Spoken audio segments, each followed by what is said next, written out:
I'm Steve Pasqua. Primarily, I play Lieutenant Matthew Cole in various guises. I've done other little bits and bobs, and I pick up the camera now and again and do the boom and just basically do whatever's needed. Me is a freelance layabout at the moment. I've tried different things. I've been an LSA, I've worked in a factory, I've done this, that and the other, and just try and get on with life as each day as it comes. I was down south and a mate of mine, Stuart Vandal, where are you, bumped into me that I was doing a convention, and he sort of says, there's an old mate of yours, Nick, in Dundee's trying to get in touch with you. And I went, oh, okay, I'll try and get in touch. And then I was back up here and was shopping in Groucho's in Dundee one day, and I get a tap on the shoulder, and it's Mr. Nick Cook, and so I says, oh, I've been trying to get in touch with you. Yes, so I've heard. What's going on? And he told me about Intrepid. Would I like to be involved? Yeah, no shit, I would like to be involved, yeah, absolutely. So that was it, I kind of got involved. And I think Nick's already said that Cole was kind of written or created with me in mind, so I don't know what that says about me.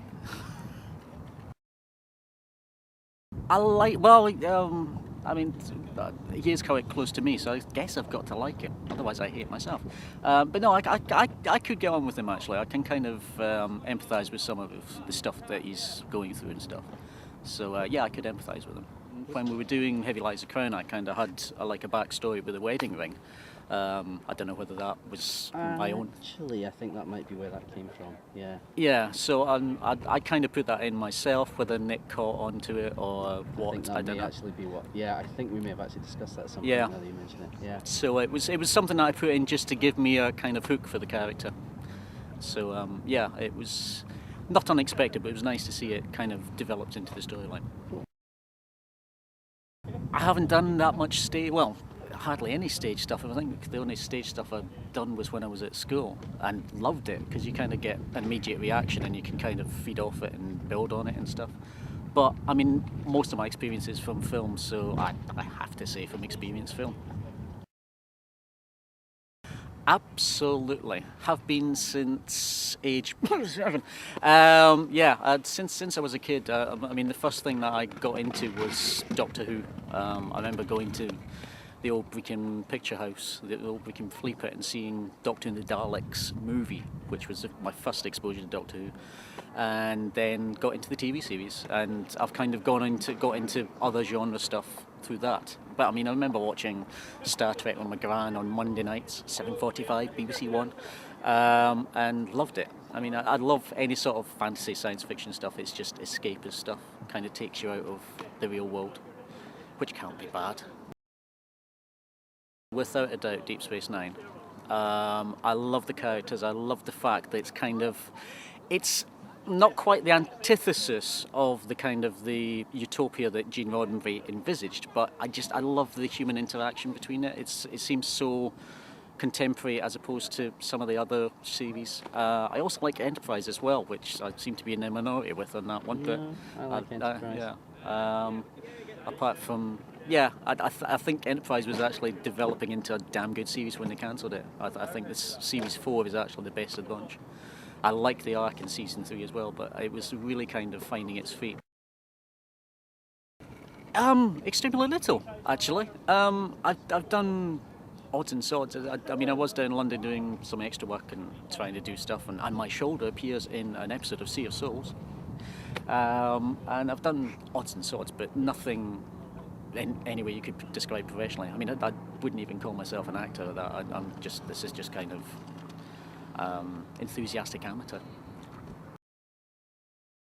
I think the first time I looked in the mirror when I was made up as a Halatian, and just couldn't believe the actual really nice job that David and Lucy had done, full sort of blue makeup.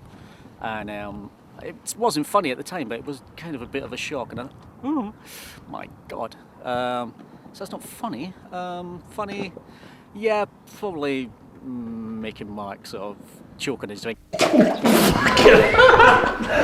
didn't mean it, honest Mark. It was purely by accident.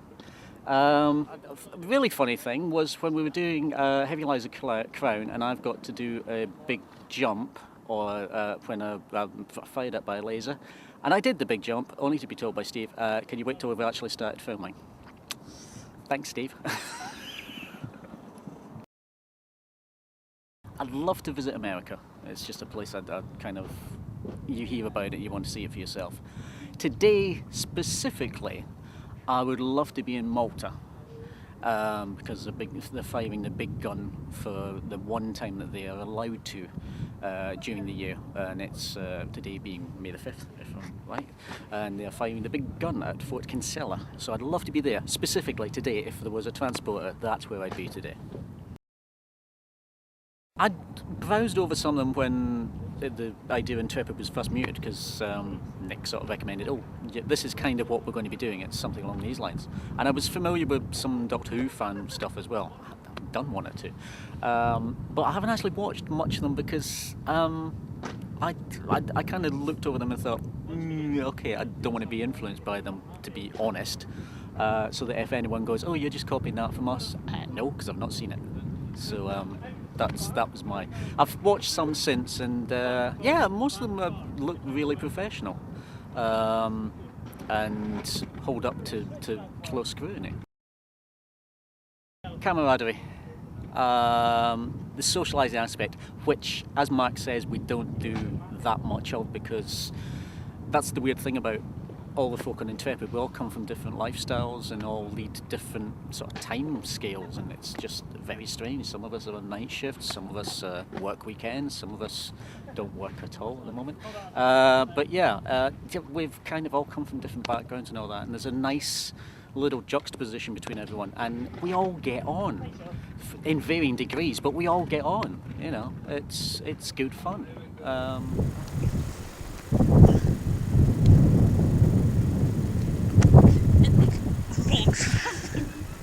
Into bollocks. Right.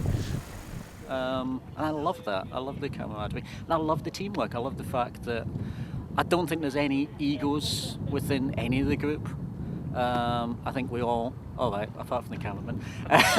Yeah, I mean, everyone has a hand in. Everyone kind of takes advice, gives advice. It's not always kind of applicable to what's going on, but yeah, I mean, and it's not begrudged either. I mean, if you've got an idea, it's taken on board.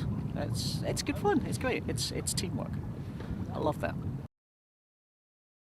At this precise moment, there's one constant that is usually on the top 10, and that is a wonderful film called The Wicker Man. I absolutely love the film. It's brilliant. It defies categorization. I saw it as a kid. It scared the bejesus out of me, literally. And every time I watch it, I usually watch it once a year, at least.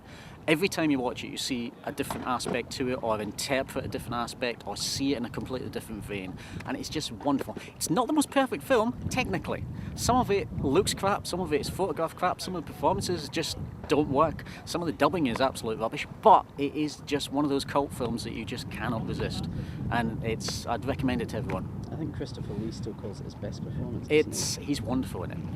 Everyone's great in it. I mean, there's some of the sort of the B list. The A list is brilliant, including Britt Ekland. It's probably Britt Ekland's best performance. What you can say of that, but I mean, she is kind of this iconic, virginal goddess, and she just plays it perfectly, and then if she fits the bill, it's just wonderful.